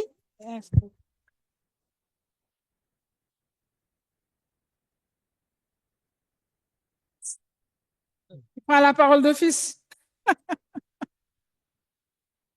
Abou Aïdara. Alors, bonjour à tout le monde. Je ne serai pas trop long. Je voudrais juste soulever une question qui est fondamentale. Et je dois signaler d'ailleurs, avant de parler, que moi, je suis fils d'anciens combattants. Mon papa a été le président de la maison des combattants de la région de Thiès. Donc, toutes les correspondances, pratiquement, c'est moi qui les écrivais. Nous avons aujourd'hui des correspondances signées par Jacques Chirac et d'autres signées par Sarkozy. Parce que c'est durant leur magistère que beaucoup de décisions importantes ont été prises. Donc, je suis très content du fait qu'aujourd'hui, en fait, on revient sur la question des anciens combattants, des tirailleurs sénégalais. Mais je suis inquiet aussi parce qu'il y a une question fondamentale. Je ne sais pas si le colloque va en prendre compte. C'est concernant, en fait, les revendications, c'est-à-dire le règlement des sommes dues. Ça, c'est fondamental. Et je crois que la préoccupation majeure de tous les combattants, des anciens combattants, jusqu'à leur mort, c'est qu'ils avaient espoir, en fait, que ces sommes-là, en fait, seraient réglées. Donc, ils sont allés avec cette préoccupation dans leur temps. Et aujourd'hui, si on pouvait les interroger, la question qui reviendrait, effectivement, c'est la question des revendications. Et sur ce plan-là, il y a eu des avancées considérables qui ont été faites. Parce que tous les tirailleurs sénégalais de tous les pays africains, plus ceux d'Indochine et d'Algérie, du Maroc, en fait, s'étaient réunis et en commun, ils avaient déposé une plainte à la Cour en France. Et la Cour d'État française avait donné un avis favorable. La France a été déboutée. Il avait sommé, en fait, cette Cour-là avait sommé la France de régler les sommes dues. C'était des millions et des millions d'euros après évaluation. Donc, cette nouvelle-là a été une nouvelle vraiment qui a fait beaucoup de plaisir, beaucoup de soulagement aux anciens combattants parce qu'après des années et des années, en fait, de combat, ce combat-là avait pratiquement abouti dès lors qu'en fait, l'autorité suprême en matière de justice, en fait, avait pris en compte le combat et avait leur donné raison. Donc, il appartenait à la France de payer cet argent-là et la France était disposée à payer cet argent-là. Mais c'est que cette année, en fait, Jacques Chirac était au pouvoir. Il avait invité à l'occasion de la célébration du débarquement tous les chefs d'État africains, plus le roi du Maroc. Ce plaidoyer pour les anciens combattants. Et je pense que les organisateurs, le comité scientifique, ils vont pouvoir vous répondre à votre question. Si le colloque prend en charge cela.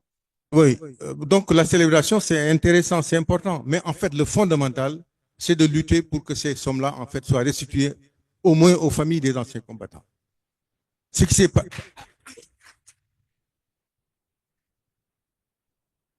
Oui, parce que j'ai vécu dans ce milieu-là. À 10 ans déjà, en fait, j'ai plongé dans le milieu des anciens combattants. Donc, ma tête là est pleine d'histoires.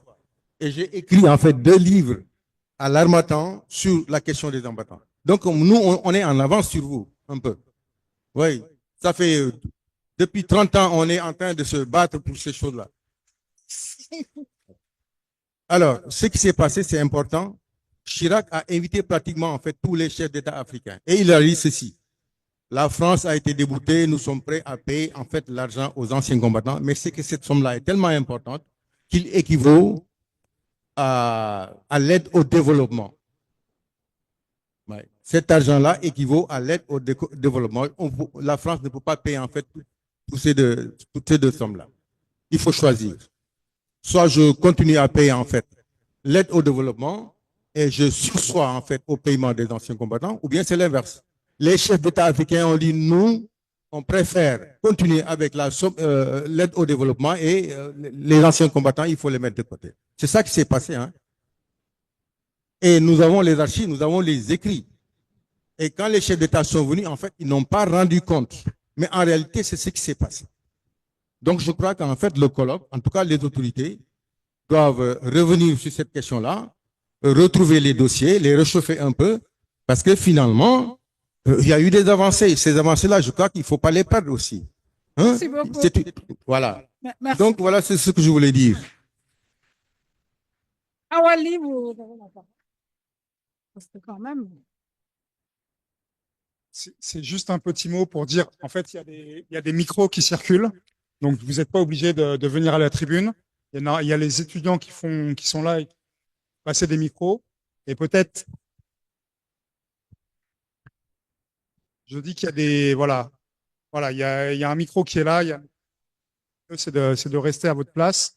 Et deuxième chose, c'est aussi important peut-être de poser des questions aux intervenants. On a eu la chance d'avoir 4 belles présentations et peut-être aussi de resserrer par rapport à ça, quitte à avoir une discussion tout à l'heure à la pause. Mais voilà, sinon, je suis désolé, mais Merci Martin. c'est de le cette maître du précision. temps. Et Le- voilà. le micro-baladeur. Alors, Le micro-baladeur. ça nous va très bien. Il y a un micro-baladeur. Je ne lâcherai pas le micro. Pour ne pas vous déranger. Oui, mais ils veulent trop le pupitre, c'est pas ça l'important. Ben, je peux parler, hein. D'accord. Pendant qu'ils se posent.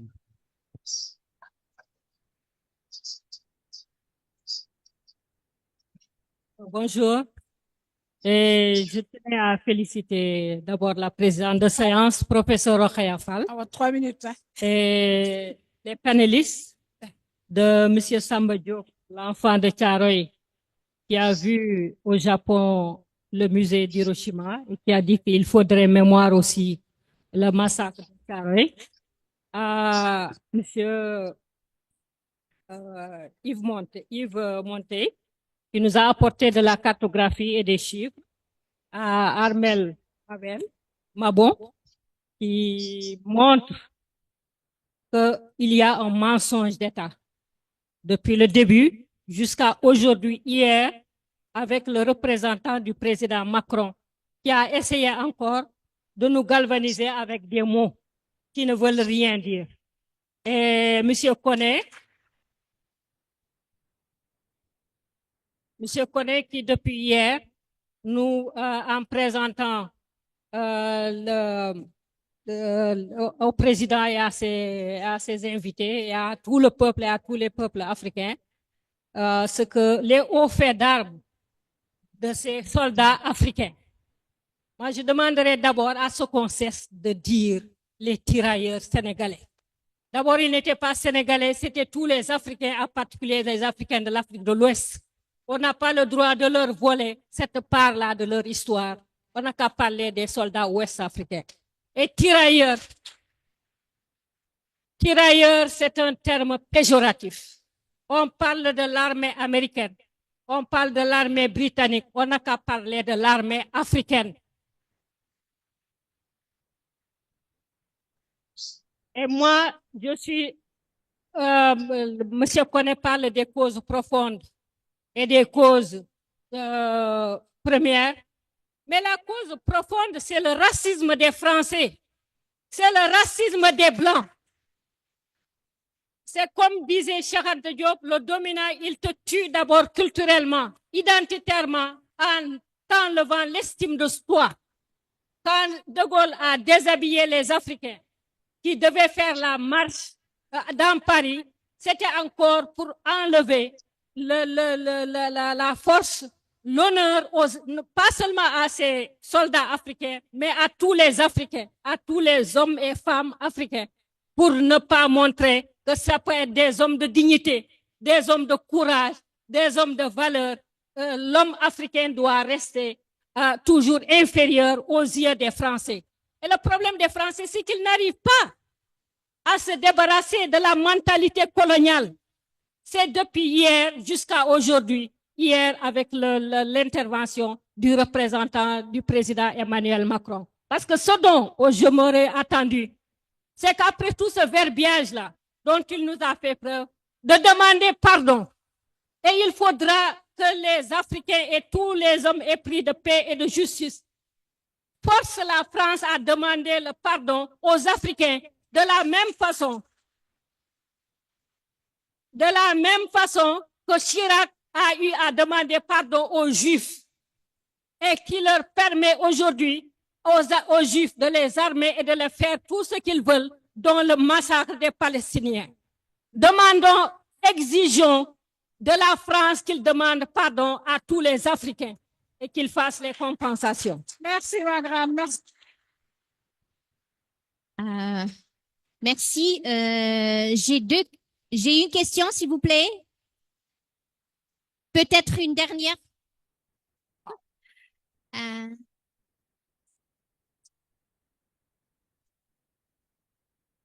Je Ma question, s'il vous plaît, merci. Je remercie l'intervenante qui est pour moi une grande référence et pour les 3 intervenants. S'il vous plaît. Si vous voulez donner la chance aux intervenants de répondre un peu à vos interrogations, prenez 2 minutes. Oui, 2 minutes, pas plus. Alors, je remercie l'intervenante, Madame Armel, qui est pour moi une référence, pour moi africaine, et pour les 3 autres hommes intervenants. Ma question, elle est pour Madame Armel et Monsieur Irmonten. Donc, par rapport à la cartographie ou les cartographies que vous avez présentées et à la préface de remerciements que Madame Armel venait de présenter. Donc, selon vous, est-ce que c'est un problème militaire ou c'est un problème politique? Merci. Madame Ali Pam, à côté. Madame Pam. Monsieur Pam. Allô, Adama Ali Pam, vous avez la parole? non, j'ai pas demandé la parole. Donc, c'est J'ai pas demandé la parole. à côté de vous, alors. Oui, il y a un monsieur qui... Comment il s'appelle? Non.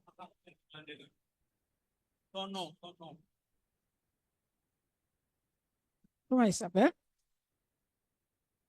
Vous allez parler après le monsieur là. Allez-y. Ah, voilà. En photo. Bon, alors je m'appelle Soguida.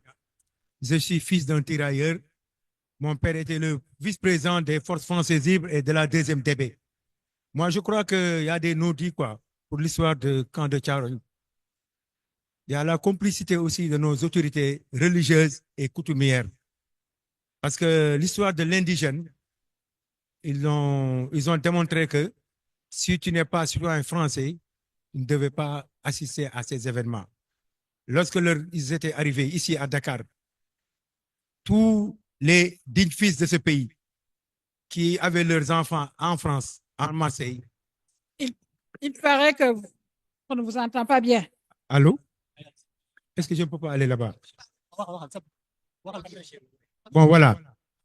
Bon, il y avait une ségrégation entre ceux qui habitent dans le monde rural, par exemple les tirailleurs qui sont derrière dans le Fouta ou à Tamba ou Bakel, qui étaient des indigènes.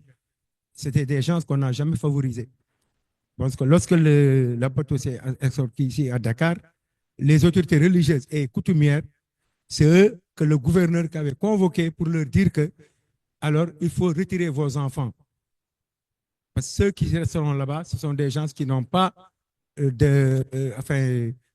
aucune destination à Dakar. Ils ont essayé. Bon, il y a le cas de Aladjidou Diallo, qui fut président des tirailleurs, des prisonniers de guerre.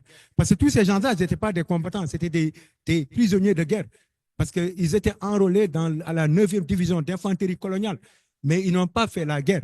Dès leur arrivée à Marseille, il y avait l'occupation française, allemande en France. Ils ont été conduits directement dans les prisons. Ces gens-là, c'est à partir de là-bas qu'ils ont retiré les enfants des citoyens français et laissé les indigènes. La plupart de ceux qu'on a tués là-bas, il n'y a pas d'indigènes, il n'y a pas de citoyens français, il n'y a que des indigènes qui ont été tués.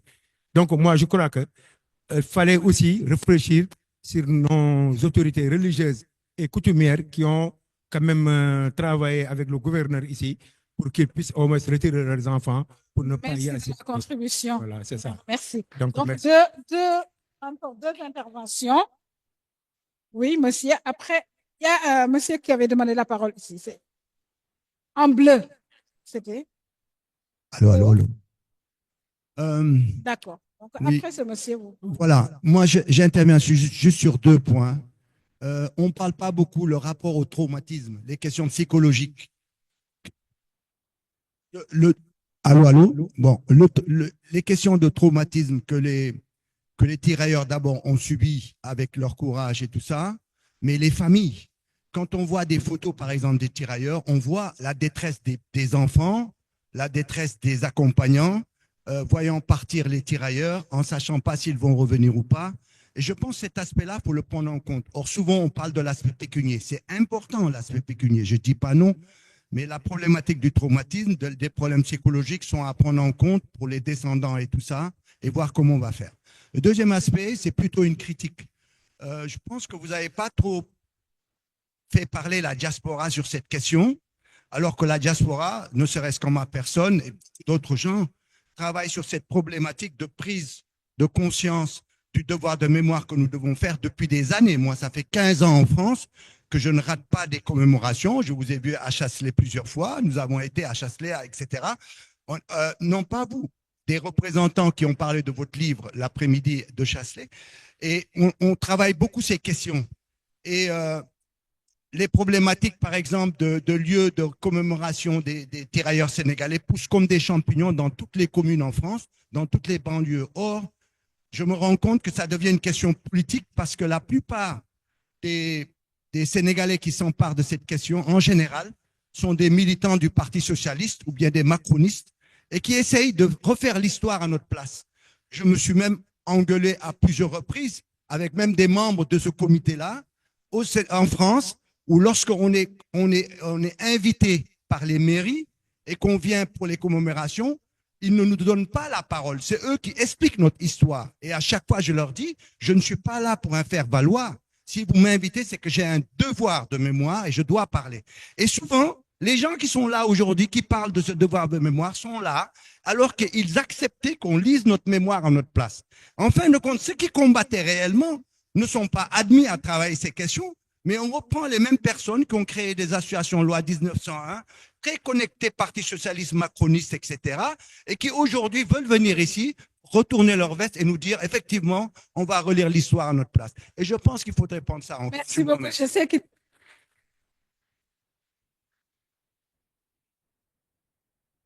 Vous ne vous avez pas reconnu. Vous avez la parole.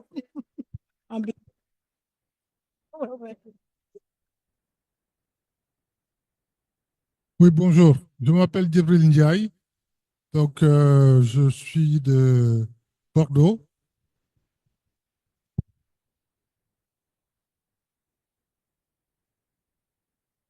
Oui. Ça marche? Oui, je m'appelle Djibril Ndiaye. Djibril, on ne vous entend pas bien.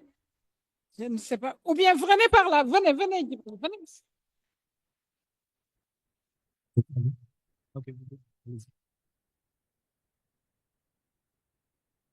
La dernière intervention. Ah, vous, je vous ai donné la parole, vous ne l'avez pas? Oui.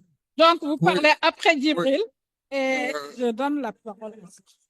Je m'appelle Djibril Ndiaye. À ce moment-là, on n'ira pas déjeuner. D'accord. OK.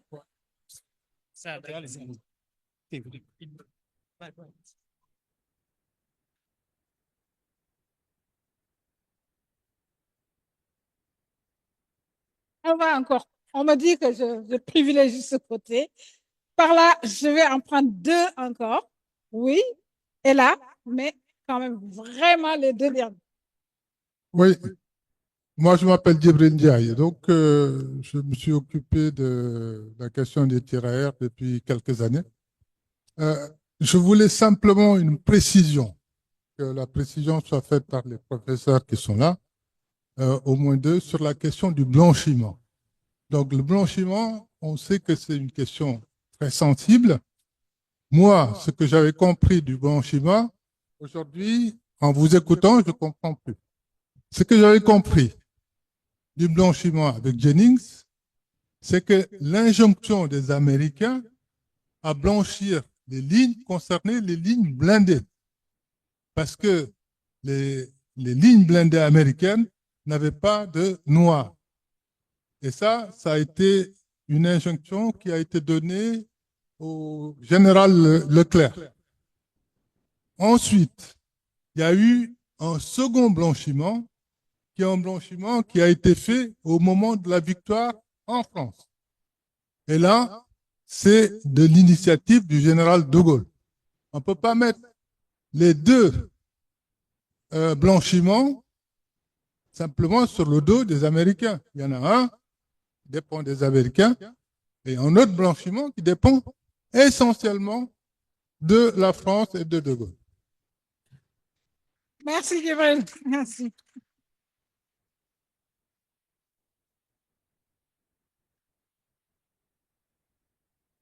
Merci, grand, d'avoir été bref.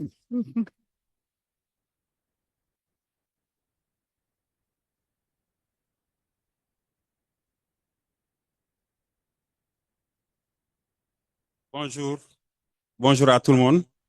Bon, je pense que c'est une occasion à ne pas rater qui m'est offerte. Donc, il fallait juste lancer un cri de cœur par rapport au programme d'éducation au niveau des écoles, ici au Sénégal.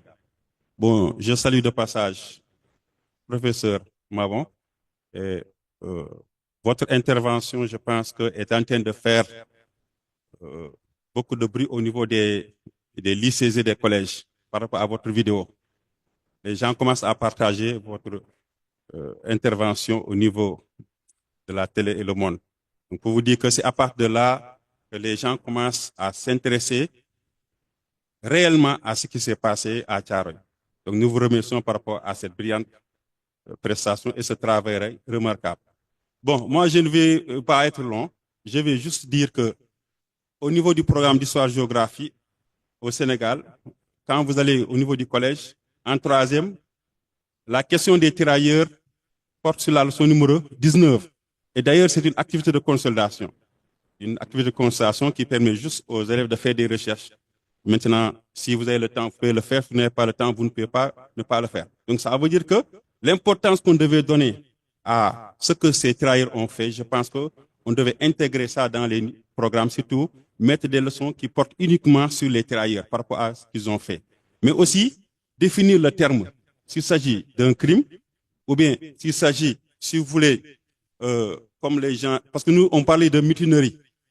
Bon, il faut qu'on essaie d'éclaircir un peu les termes à utiliser. Mutinerie, ou bien crime, ou bien massacre. On s'identifie par rapport à le terme qu'on doit utiliser. L'autre aussi, c'est en classe de terminale, où on ne parle pas beaucoup sur l'événement de Thiaroye. C'est intégré juste par rapport aux leçons de décolonisation. Donc, ça veut dire que nous vous dirons tout simplement que Thiaroye 44 soit intégré dans les programmes d'éducation, si vous voulez, dans les programmes d'histoire-géographie, surtout à la partie histoire. C'est ce que je voulais dire. Ouais, ce sont les recommandations. Voilà. Donc, c'est une occasion de vous pouvoir dire ça ici au niveau de cette assistance-là. Je vous remercie. Merci. Merci beaucoup.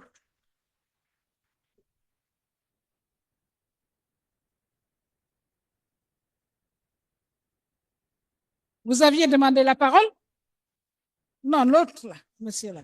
Assalamu alaikum, bonjour, bonsoir. Je m'appelle Babakar Abdussalam Nyang, fils des anciens combattants, mais pas d'un tirailleur, un ancien combattant. Je ne suis pas fils d'un tirailleur. Il faut laisser parler de tirailleur. Tirailleur, ça veut dire quelqu'un qui ne connaît rien. Il tire ailleurs. C'est ça qu'on dit, tirailleur. Je suis fils d'un ancien combattant, né à Thiaroye, grandi à Thiaroye, dans les mêmes endroits, dans les camps Thiaroye. Je suis auteur et compositeur de Thiaroye Gare, Jeunesse Thiaroye, Jeunesse Takouligé, un film que j'ai commencé à faire à Niamey. Bien apprécié par les Nigériens. C'est ça. Thiaroye Gare, Jeunesse Thiaroye, Jeunesse Takouligé. Je suis l'auteur et compositeur. En tant que fils d'un ancien combattant, Abdussalam Nyang, il était capturé. Voilà son photo. Il était capturé. Après ça, après cette photo, il est là. Voilà mon père. Après ça, voilà son carte combattant. Les cartes combattants et son livret militaire. Mais jusqu'à présent, on ne sait pas là où il est. Je suis prêt, en tant que Thiaroye Gare, jeune Thiaroye Gare, jeune de Thiaroye, en tant qu'ancien militaire sénégalais, 89, contingent, 3e contingent 89, je suis prêt pour essayer d'aller en Allemagne jusqu'en France pour voir comment est la vérité, où est la vérité. Avant, actuellement c'est le 12e édition du Tcharoy 44. Maintenant, ce que je veux, de nous donner, nous, les fils des anciens combattants, chance d'avoir ramené la vérité. Parce qu'avant, c'était problème des militaires. Mais actuellement, avec le président, Diomaye, avec ce qu'on voit, les Français qui sont là devant nous, ça nous donne courage maintenant d'aller jusqu'au bout. Avant, c'était les secrets militaires en tant qu'ancien militaire, moi, du Sénégal. C'est d'un ancien combattant. Mais maintenant, je vais aller jusqu'au bout. C'est de l'annonce. Je suis prêt pour aller jusqu'au bout, pour ramener la vérité. La mort ou bien revenir. Mais je suis prêt pour la paix et la dignité et la justice. C'est ça, c'est que j'écris dans cette Tcharoy, jeunesse Takouligé. On cherche la paix, dignité et la justice. Merci, merci. Merci beaucoup, merci. Permettez-moi de donner la parole aux panélistes pour qu'ils puissent répondre. Bon, s'il y a des questions.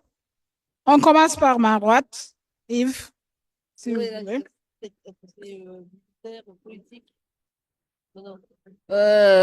n'y a qu'une question où on peut répondre. Est-ce que c'est militaire ou politique ou voilà, c'est ça?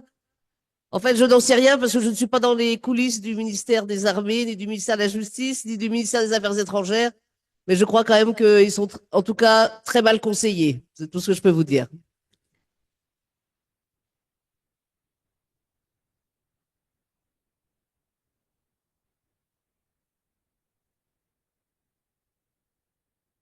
Alors, moi, je voudrais répondre à la question sur le blanchiment.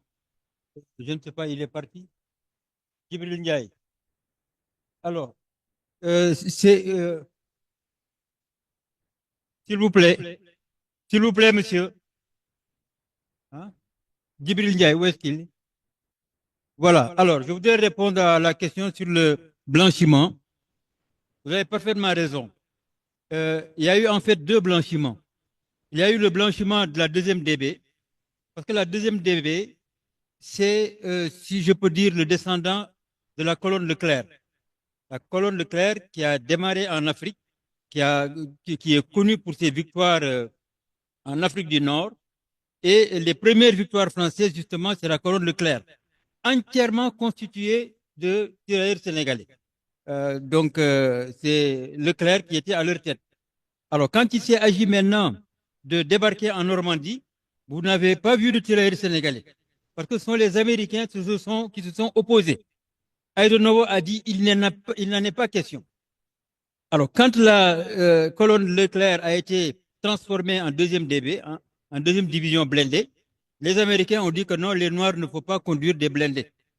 Il n'y a qu'un seul Noir qui a été accepté de faire partie de la deuxième division blindée, c'est Claude Madembassi.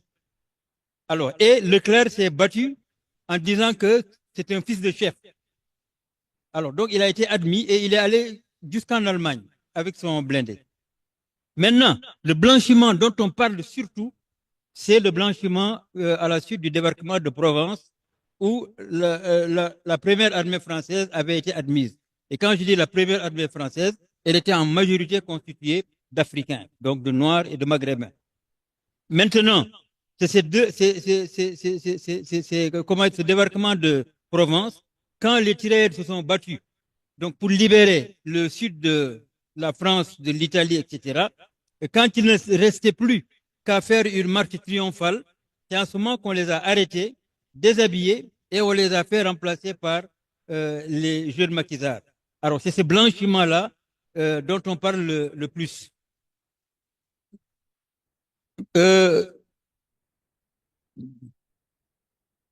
Alors, je voudrais répondre également à mon collègue d'histoire-géographie, donc qui parle des programmes, en disant que pour l'histoire des tirailleurs ou les Tcharoy 44, on lui a réservé la portion congrue dans les programmes.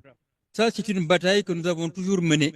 Et il s'agit de refondre les programmes et de donner non pas seulement à Tcharoy 44 sa place dans ces programmes, mais à toute l'histoire des tirailleurs sénégalais, depuis la création du corps jusqu'à l'extinction. Parce que souvent, on considère que l'histoire des tirailleurs de 1857 à 1914 et dans les batailles, les guerres dites coloniales. Donc, on essaie de faire fi de cela pour ne mettre l'accent que sur la Première et la Seconde Guerre mondiale. Je dis attention, l'histoire, c'est l'histoire. Si on doit rapporter l'histoire, on la rapporte entièrement. Maintenant, il ne s'agit pas de dire que, bon, telle partie de l'histoire peut être enseignée, l'autre. Thiaroye 44 n'est pas le seul moment de l'histoire des tirailleurs que l'on doit enseigner. Et je vous assure que durant la Première Guerre mondiale, la Grande Guerre, il y a eu autant de tragédies, pas comme peut-être Thiaroye 44, mais autant de drames qu'il serait bon de connaître, parce que c'est là où, surtout, les tirailleurs sénégalais ont été sacrifiés. Pour ceux qui connaissent, je parle de la bataille de Verdun, je parle de la bataille du Chemin des Dames en 1917. Alors, cela, on ne peut pas passer ça sous silence. C'est pourquoi je milite, moi, pour l'enseignement de l'histoire des tirailleurs sénégalais de façon globale. Merci beaucoup. Parce que ne serait-ce que pour rappel, ne serait-ce que pour Chasselet, ça s'est passé sur le sol français, mais ça nous interpelle aussi. Et on doit pouvoir l'enseigner à nos enfants. Samba Diop. C'est bon. Ouais, encore un mot pour Codé. Et alors, il y a quelqu'un aussi qui a parlé de la signification du terme tirailleur. J'avoue que c'est un terme très galvaudé. Et ce qu'a dit le monsieur là tout à l'heure, c'est archi faux. C'est pas des gens qui tirent ailleurs, comme on dit. Le mot tirailleur vient du verbe tirailler. Et en France, comme dans les grandes nations européennes, il y avait toujours des tirailleurs, c'est-à-dire des tirailleurs européens blancs. Le tirailleur, par définition, c'est un soldat d'avant-garde, donc un soldat d'élite. Et aujourd'hui, on parlerait de soldats voltigeurs. C'est eux qui sont comment dire, à la tête d'une armée pour aller voir quelle est la puissance de feu de l'ennemi, donc de faire des tiraillements, de tirailler un peu partout, de harceler. Ce sont les chars à canon. Alors, et à partir de ce moment-là, donc, ce ne sont pas des gens qui tirent ailleurs. Ça, c'est l'entendement populaire. Je crois qu'il faut être sérieux quand on parle de la mémoire de nos tirailleurs sénégalais. Alors, ils méritent le respect. Voilà. Merci beaucoup. Voilà, allez. Samba.